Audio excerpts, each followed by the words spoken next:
மோயிசன் பாலைவனத்துல ஆடு மேய்ச்சிட்டு இருக்கிறப்போ திடீர்னு ஒரு பச்சை மரம் பத்து எரிஞ்சது. இது எல்லாருக்குமே தெரியும். அப்பதான் அந்த மோயிசன் பாக்குறாரு, என்னடா இது, மரம் எரியுது, பச்சை மரம் எரியுது, ஆனா அந்த மரம் வந்து உதிர்ந்தே போகலையே, அப்படியே எரிஞ்சுக்கிட்டே இருக்கே அப்படின்னு சொல்லிட்டு ஏதோ ஒரு ஆச்சரியமான விஷயமா நினைச்சிட்டு அவர் கிட்ட போய் பாக்குறார். கிட்ட போகும்பொழுது கடவுள் சொல்றாரு, மோயிசா, உன்னுடைய காலணிகளை கழட்டி விட்டே என்னுடைய வா, இது நீ நிற்கும் இடம் புனிதமானது. அந்த நேரத்துல கடவுள் சொல்றாரு, பல வாக்கு கொடுக்கிறாரு, அவர் தகுதிப்படுத்துறாரு. அப்ப அந்த முச்செடியில கடவுளுடைய பிரசன்னம் இருந்தது. அவர் இருக்கிற இடம் பரிசுத்தமானது. அப்ப அவரை மோயிசனை கடவுள் தகுதிப்படுத்துறார். மோயிச வந்து எல்லாம் திறமைசாலி கிடையாது, நல்லா பேசுறவர் கிடையாது, திக்குவாய், அவருக்கு பயப்படுவாரு, பப்ளிக்ல நின்று பேச மாட்டாரு.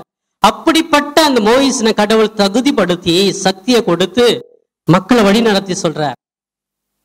பாபிலோனில அடிமைத்தனத்தில் இருந்த மக்களை மீட்டுட்டு போறார். சாதாரணமான ஒரு வேலை கிடையாது.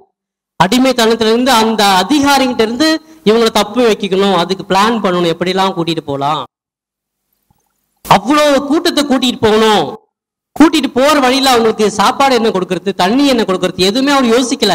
கடவுள் சொன்னார், கடவுள் என் கூட இருக்கிறாரு, நான் உன்னோடு இருக்கிறேன், நீங்கள் எங்களுடைய மக்களாக இருப்பீர்கள், அந்த வார்த்தையை கேட்டுட்டு அவர் கூட்டிட்டு போறார். அப்ப இந்த மக்கள் சில நேரங்களிலே கடவுளுடைய பிரசன்னத்தை உணர்ந்தார்கள், சில நேரங்களிலே கடவுளுடைய பிரசன்னத்தை கொஞ்சம் கூட உணரல. அப்ப திட்ட ஆரம்பிக்கிறாங்க, நாங்க அங்க இருந்திருந்தாலும் நல்லா 3 வேளைக்கு சாப்பிட்டாவது இருப்போம், வேலை செஞ்சாலும் சாப்பிட்டு இருப்போம், சாப்பாடு கிடைச்சிருக்கும், தண்ணி கிடைச்சிருக்கும், இங்க எங்களை கூட்டிட்டு வந்து பாலைவனத்துல சாப்பாடு இல்லை, தண்ணி இல்லை, இப்படி எங்களை வதைக்கிறே அப்படின்னு சொல்லிட்டு கடவுளை பழிச்சு பேசுறாங்க. மோயிசனை திட்ட ஆரம்பிக்கிறாங்க, கெட்ட கெட்ட வார்த்தையா திட்டுறாங்க.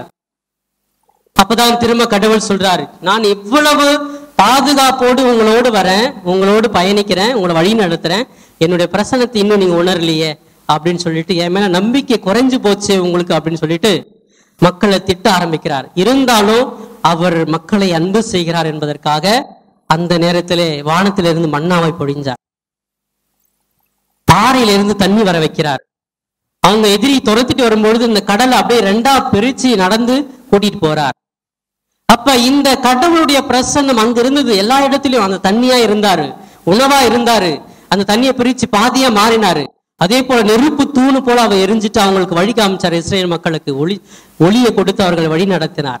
இப்படி பழைய ஏற்பாட்டுல பல இடங்களில கடவுளுடைய பிரசன்னம் இருந்தது, மக்கள் உணர்ந்தார்கள். அதனால்தான் கடவுள் அவர்களை அன்பு செய்தார். அவர் ஒரு உடன்படிக்கை செய்கிறார் பழைய ஏற்பாட்டுல மக்களோடு, நான் உங்களுடைய கடவுளாக இருப்பேன், நீங்கள் என்னுடைய மக்களாக இருப்பீர்கள். அந்த மக்கள் அப்படின்னு சொன்னா நான் உங்களை விட்டுற மாட்டேன், நீ என்னுடைய பிள்ளைகள், அதனால நான் உங்களோடு இருப்பேன், நீங்க செய்யற எல்லா செயலிலுமே நான் இருக்கிறேன், என்னை மறைச்சு உங்களால் எதுவுமே பண்ண முடியாது அப்படின்னு சொல்றார். அதே போல இன்னும் பழைய ஏற்பாட்டுல முன்னாடி போய் பார்த்தோம்னா காயின் ஆபேலை கொல்றான் இல்லையா? அப்ப ஆண்டவர் சொல்ல, அவன் நினைச்சான் யாருக்குமே தெரியாம நம்ம தோட்டத்துல போய் அவனை கொலை பண்ணிட்டோம், அப்ப யாருமே பார்க்கல. உடனே ஒரு குரல் கேட்கிறது, அப்ப ஏன் உன்னுடைய சகோதரனுடைய ரத்தம் என் காதுகளுக்கு கேட்டது. அப்ப ஆண்டவர் பார்த்துட்டாரு, நீ கொலை பண்ணிட்ட, உன்னுடைய தம்பி ஆபேலை கொலை பண்ணிட்ட, உடனே ஏன் இப்படி செஞ்ச, உனக்கு தண்டனை அப்படின்னு சொல்றார்.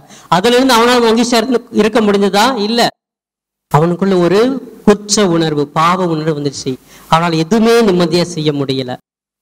தொடக்கத்துல இன்னும் முன்னாடி போய் பார்த்தோம் அப்படின்னு சொன்னா, ஆதாம் ஏவாளை கடவுள் படைக்கிறார். அவங்க இதெல்லாம் சாப்பிடக்கூடாதுப்பா, இந்த பழத்தை மட்டும் சாப்பிடாதீங்க, மத்த எல்லாத்தையுமே சாப்பிடுங்கன்னு சொல்றாரு.